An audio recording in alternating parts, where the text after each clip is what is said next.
Hello বন্ধুরা, কেমন আছো তোমরা সবাই? আশা করি প্রতিদিনের মতন তোমরা খুব ভালো আছো। বন্ধুরা, তোমাদের ঘরেও কি এরকমের ছেঁড়া ফাটা চাদর আছে? কি করবে বুঝতে পারছো না? আজকে আমি তোমাদের জন্য নিয়ে এসেছি একটা দারুণ আইডিয়া, যেটা কিনা তোমাদের বাড়িতে পড়ে থাকা পুরনো কাপড় চোপড় দিয়ে তোমরা করে নিতে পারবে। তো এখানে দেখো, আমি বেডশিটটা ডবল ফোল্ড করে নিয়ে নিয়েছি, আর এখানে আমি কিছুটা বেডশিট কেটে নিচ্ছি। এখানে আমি মেজারমেন্টটা নিয়েছি 26 ইঞ্চি বাই 18 ইঞ্চি। তো তোমরা তোমাদের হিসেব মতন তোমরা কিন্তু ছোট বড় নিতে পারো। তো দেখো, এখান থেকে এটা হচ্ছে 26 ইঞ্চি আর এখান থেকে এটা হচ্ছে 18 ইঞ্চি। তো এবারে এখানে নিয়ে নিয়েছি একটা অনেক পুরনো সিনথেটিক শাড়ি। আমাদের বাড়িতে অনেক পুরনো সিনথেটিক শাড়ি থাকে, যেগুলো কিন্তু আমরা ব্যবহারও করি না বা কাউকে দেওয়ার যোগ্য থাকে না। অমনি একটা শাড়ি এখানে আমি নিয়ে নিয়েছি। তো দেখো, শাড়িটাকেও আমি এইভাবে ডবল ফোল্ড করে নিচ্ছি।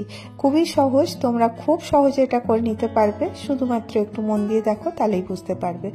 আর এবার দেখো, যে বেডশিটটা কেটে রেখেছিলাম সেই বেডশিটটা এর উপরে আমি এরকম করে বিছিয়ে দেবো, শুধুমাত্র মেজারমেন্টের জন্য যে কতটা চওড়া লম্বা আছে।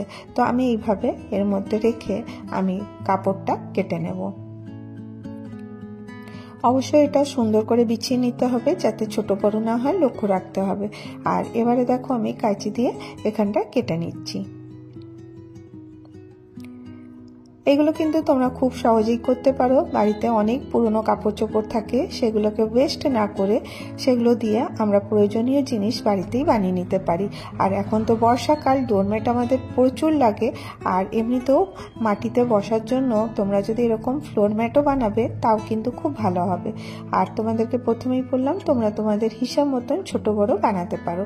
এই একইভাবে আমি অনেকগুলো পিস কেটে নেব। এই বেডশিটটা এইভাবে রাখবো, রেখে এই মেজারমেন্টেই আমি কাপড়টা কেটে নিচ্ছি।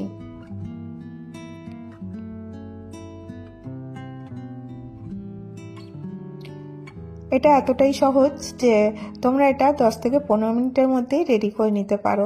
কোনো ঝামেলা নেই, কোনো কিছু ফ্রিল দেওয়ার দরকার নেই বা কোনো বেনি করার দরকার নেই। একদমই সহজ সরলভাবে তোমরা এটা রেডি করতে পারবে। তো দেখো, এরকম করে আমি অনেকগুলো পিস কেটে নিচ্ছি।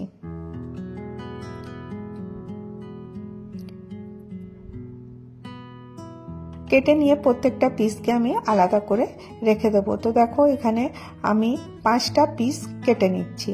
তো 5টা পিসের থেকে তোমরা চাইলে আরও পিস রেডি করে এর মধ্যে দিতে পারো। তো আমি এখানে ডবল ফোল্ড করে 5টা পিস কেটে নিয়েছি। তো দেখো, 1 2 3 4 5, 5টা পিস আমার কাছে রেডি হয়ে গেছে। আর এই কাপড়টা খুবই সফট। আর দেখবে, সিনথেটিক শাড়ি যেগুলো অনেক পুরনো হয়ে যায়, ওইগুলো কিন্তু মানে কুঁচকে যায়, ভালো লাগে না, ওইগুলো কিন্তু ফেলে দেওয়ারই যোগ্য থাকে। তো সেটা দিয়ে কিন্তু আমি বানিয়ে নিচ্ছি। তো এইভাবে দেখো, 5টা পিস আমি আলাদা করে রেখে দিচ্ছি। এবারে আমি যে বেডশিটটা কেটে রেখেছিলাম সেটা এইভাবে বিছিয়ে নেব। এইভাবে বিছিয়ে নিয়ে যে পিসগুলো আমি কেটে রেখেছিলাম, ওইগুলো আমি একটার উপরে একটা এরকম করে দিতে থাকবো। জাস্ট খালি এরকম করে ফোল্ড করে, ডবল ফোল্ড যেমনি করা আছে এর উপরে আমি প্রত্যেকটা দিতে থাকবো।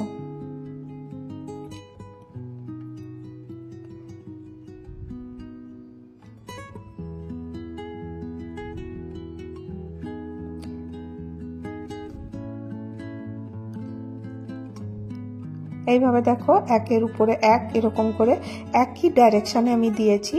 বন্ধ ভাগটা একদিকে আছে আর খোলা ভাগটা একদিকে আছে। এইভাবে দেখো, আমি সুন্দর করে বিছিয়ে এটাকে এরকম করে বিছিয়ে নেব।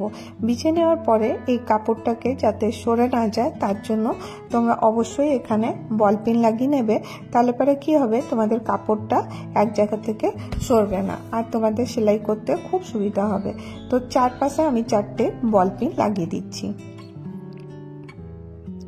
এই টিপসগুলো তোমরা মনে রাখবে, তাহলে তোমরা যারা সেলাই করো বা যারা করতে জানো না, তাদের কিন্তু এগুলো খুব সুবিধা হবে।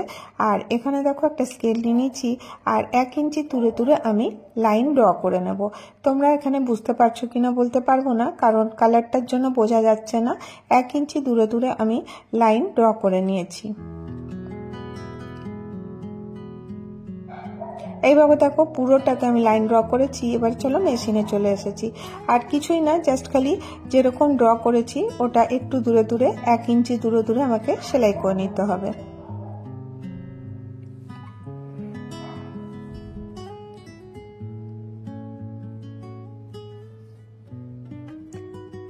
এইভাবে দেখো এটা খুব ফ্লাফি হবে আর দেখতে কিন্তু খুব সুন্দর হবে। এইভাবে পুরোটা আমি সেলাই করব। যখন এটা সেলাই করে নেব তো এই দেখো পিনগুলো যেগুলো আছে ওগুলোকে খুলে নিতে হবে, নাহলে ছুঁচ যদি ওর উপরে পড়ে যায় ছুঁচটা কিন্তু ভেঙে যেতে পারে। সেই জন্য যখনই তোমরা এটা সেলাই করে নেবে সঙ্গে সঙ্গে পিনগুলো কিন্তু অবশ্যই সরিয়ে দেবে।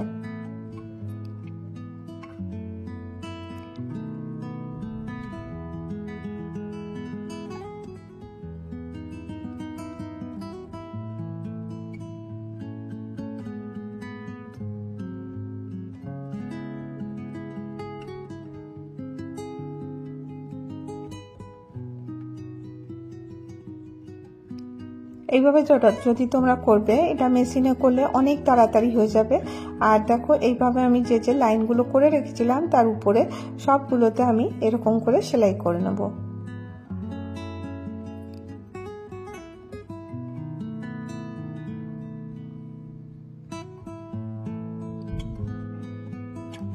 এতে কি হবে, তোমাদের প্রত্যেকটা কাপড় একে অপরের সাথে জয়েন্ট হয়ে যাবে আর নিচের যে বেডশিটটা রেখেছিলাম সেটাও এর সাথে একদম সুন্দর হয়ে জয়েন্ট হয়ে যাবে। এইভাবে দেখো পুরোটা আমি করে নিয়ে চলে এসেছি আর দেখো সেলাই করা কমপ্লিট হয়ে গেছে। এবারে দেখো পেছন দিক থেকে যে এক্সট্রা কাপড়গুলো ছিল সেগুলোকে আমি কেটে বাদ দিয়ে দেব। এতে কি হবে, তোমাদের জিনিসটার ফিনিশিংটা খুব ভালো হবে। যদি কাপড় একটু টেরা বাঁকা থাকে অসুবিধা নেই, যখন আমরা এটাকে কাটিং করব তখন এগুলোকে কিন্তু একদম সমান করে কেটে দিতে হবে। এরপরে একটু লক্ষ্য রাখবে, এই যে 1 ইঞ্চি দূরে দূরে যে আমি সেলাইটা করেছিলাম তার যে কাপড়গুলো আছে প্রত্যেকটা কাপড়কে আমি এরকম করে একটার উপরে একটা এরকম করে ধরবো, ধরে নিচে যখন বেডশিটটা আছে তার উপরে একটা কাপড় ছেড়ে দিয়ে এরকম করে কাঁচি দিয়ে ভেতরে কাঁচিটা ঢুকাবো আর পুরো কাপড়গুলো এরকম করে কেটে দেবো। এটাতে ডিজাইনটা কিন্তু অনেক সুন্দর হবে।